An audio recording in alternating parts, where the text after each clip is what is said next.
Hello friends, this video on life processes part 5 is brought to you by examfear.com. No more fear from exam. So now let us look at the first part of nutrition, that is how do organisms obtain food. So from where the different types of living organisms get their food. So let us see what are the ways by which organisms get their food. Now there are two modes of nutrition. So what do I mean by modes of nutrition? That means the way by which an organism gets its food. So there are basically two broad classifications of modes of nutrition. The first is autotrophic and the second one is heterotrophic. Now what is autotrophic? Auto, the word auto itself means self. So that means this word auto means self. So autotrophic means the organism will prepare its own food. So it is self-dependent. The organism will not depend on anybody else for its food.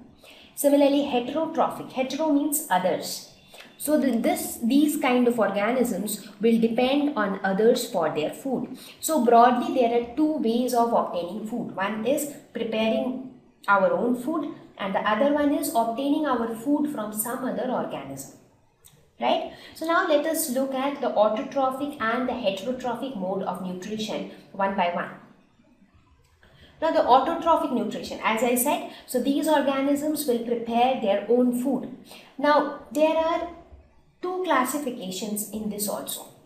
Now what are the organisms which prepare their own food? The best examples are the green plants. How do they prepare their own food?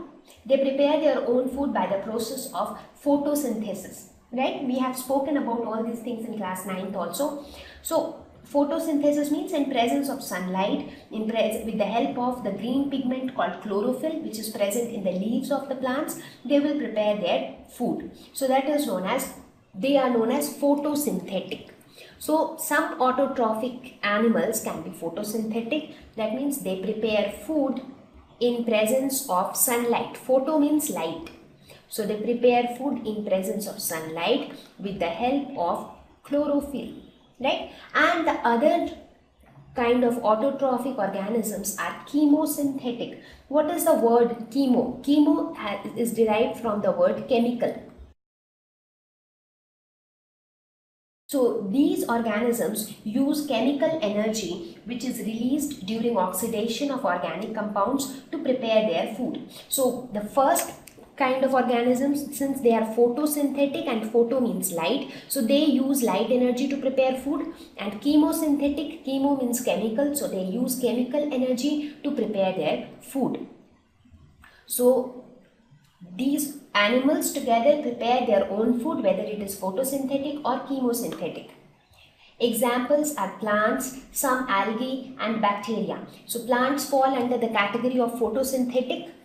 So under the category of photosynthetic, we can give the examples of plants. Under the category of chemosynthetic, we can consider some bacteria. For example, there are some specific bacteria like sulfur bacteria or nitrosomonas bacteria, which is generally found in the soil. These kind of organisms are chemosynthetic. That means they prepare their own food with the help of chemical energy. So this is all about autotrophic nutrition. Let us now look at the heterotrophic nutrition. Heterotrophic nutrition means these organisms depend on others for their food. Examples: animals, humans, fungi. So all animals is a very general term under which you will have so many different types of organisms. Right? So all animals, including human beings, fungi, they are all heterotrophic. So they all depend on others for their food. So if you take the examples of us human beings, so many of you might think that why even we prepare our own food? We have seen our moms preparing food in the kitchen, so she is preparing our food, so we are preparing our own food, so we should be autotrophic. But that is not how it is. We are preparing food. We are actually, what we are doing in the kitchen is that we are actually modifying the food materials in a tastier form or in a consumable form. But from where are we getting those raw materials which we use in the kitchen? For example, what do we cook? We cook the vegetables which we obtain from plants, or those who are vegetarian, they cook meat, which we obtain from animals, or we prepare egg, which again we obtain from animals. So whatever raw materials which we use for our food, we obtain them either from plants or animals. So that means we are also heterotrophic. Correct?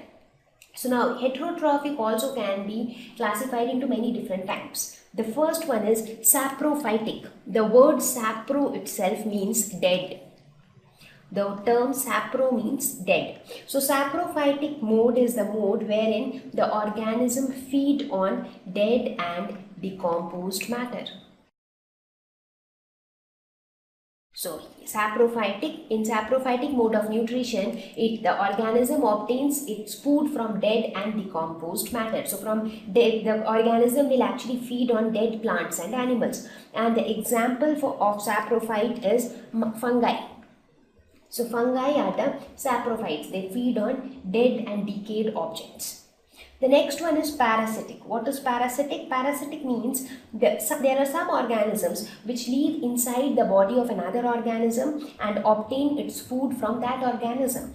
Let us look at this example. You would have heard that many people have worms inside their stomach. So they got some stomach infection because of the presence of some worms. So what are these worms? These worms are also living organisms, but they are living inside our body and they are getting their food from our body, right? So they are also heterotrophic, but in order to get their food, they are living inside another organism's body.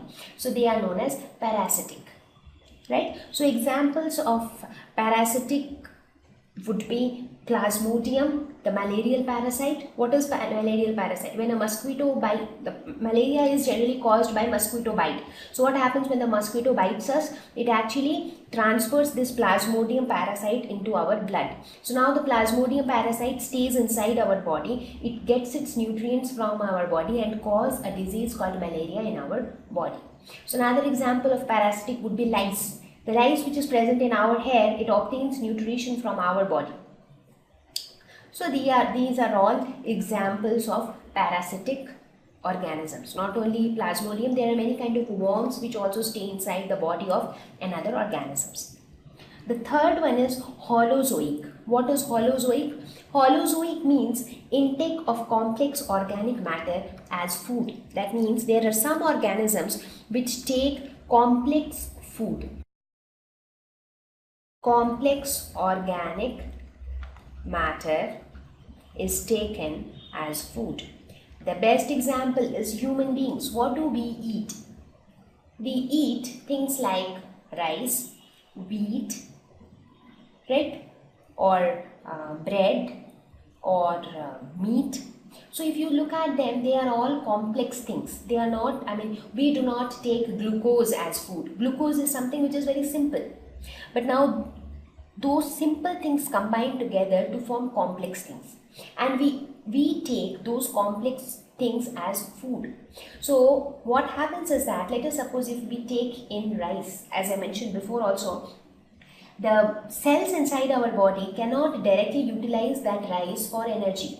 So that rice, since it is a complex matter, it needs to be broken down into simpler forms. And what are those simpler forms? Simpler forms are like glucose, which make the carbohydrates. Glucose will combine together and it will form all complex molecules to form very complex carbohydrates. Similarly, proteins. When we talk of proteins, they are made up of, the basic units of protein are the amino acids. So many amino acids will combine together and then they will form proteins, right? Similarly, fats. Fats are again formed by many fatty acids.